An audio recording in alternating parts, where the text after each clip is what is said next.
দর্শক, সময়ের কি ভয়ঙ্কর পরিহাস। যিনি এক সময়ের ছিলেন ব্রিটেনের ক্ষমতাধর মন্ত্রী, আজ তিনি নিজ দেশে বাংলাদেশে একটি দুর্নীতির মামলায় আসামি। শেখ হাসিনার ভাগ্নি টিউলিপ সিদ্দিক, এক সময়ের উজ্জ্বল নাম, আজ বিতর্কের কেন্দ্র।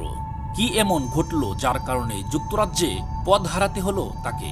কেন তার সঙ্গে সাক্ষাৎ করতেই অস্বীকৃতি জানালেন অন্তর্বর্তী সরকারের প্রধান উপদেষ্টা ডক্টর মোহাম্মদ ইউনূস? আজকে আমরা তুলে ধরছি সেই চাঞ্চল্যকর সব তথ্য।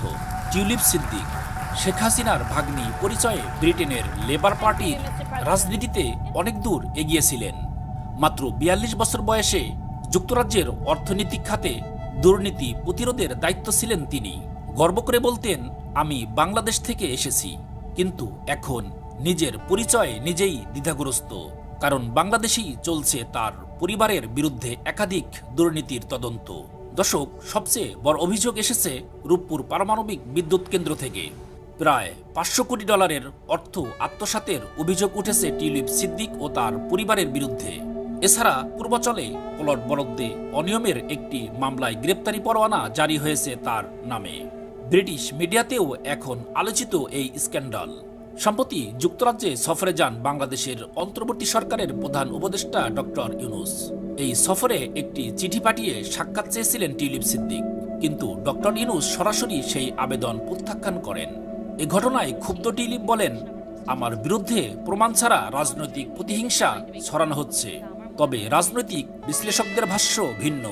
তাদের মতে মন্ত্রিত্ব হারিয়ে টিউলিপ এখন দিশেহারা, তাই হঠাৎ ডক্টর ইউনূসের দ্বারস্থ হয়েছেন তিনি। এক সময়ে শেখ হাসিনার সঙ্গে নিয়মিত যোগাযোগ ছিল টিউলিপের। তার বক্তৃতায় ঘুরে ফিরে আসত মুজিব আদর্শ কিংবা বঙ্গবন্ধুর স্বপ্ন। কিন্তু শেখ হাসিনার পতনের পর হঠাৎ করেই সম্পর্ক নেই বলেই সাফাই গাইছেন তিনি। রাজনৈতিক কৌশল নাকি বাঁচার তাগিদ? বিশ্লেষকরা বলছেন, নিজেকে বাঁচাতেই এখন দুর্নীতির দায় অস্বীকারের চেষ্টা করছেন তিনি। যেখানে এক সময় লন্ডনে তার জন্য রাজপথ বন্ধ করে দেওয়া হতো, আজ সেখানে টিউলিপ সিদ্দিক সংবাদ শিরোনামে শুধুই দুর্নীতির দায়। মন্ত্রিত্ব নেই, দলের সমর্থন নেই, এমনকি আন্তর্জাতিকভাবেও বন্ধ দরজা। তাহলে কি তার রাজনৈতিক ক্যারিয়ার এখন ইতি, নাকি এই ঘটনা আরো বড় কোনো ষড়যন্ত্রের আভাস দিচ্ছে? দর্শক, আপনারা কি ভাবেন? টিউলিপ সিদ্দিক আসলেই ষড়যন্ত্রের শিকার, নাকি তার নামে ওঠা অভিযোগ সত্য? কমেন্টে জানিয়ে দিন আপনার মতামত। আর এমন আরো চাঞ্চল্যকর রাজনৈতিক বিশ্লেষণ পেতে চোখ রাখুন নিউজ 24 অনে। এই ভিডিওটি যদি ভালো লেগে থাকে তাহলে লাইক, কমেন্ট আর শেয়ার করতে ভুলবেন না। নতুন নতুন তথ্যভিত্তিক বিশ্লেষণ পেতে চ্যানেলটি সাবস্ক্রাইব করে রাখুন। দেখা হবে পরবর্তী ভিডিওতে।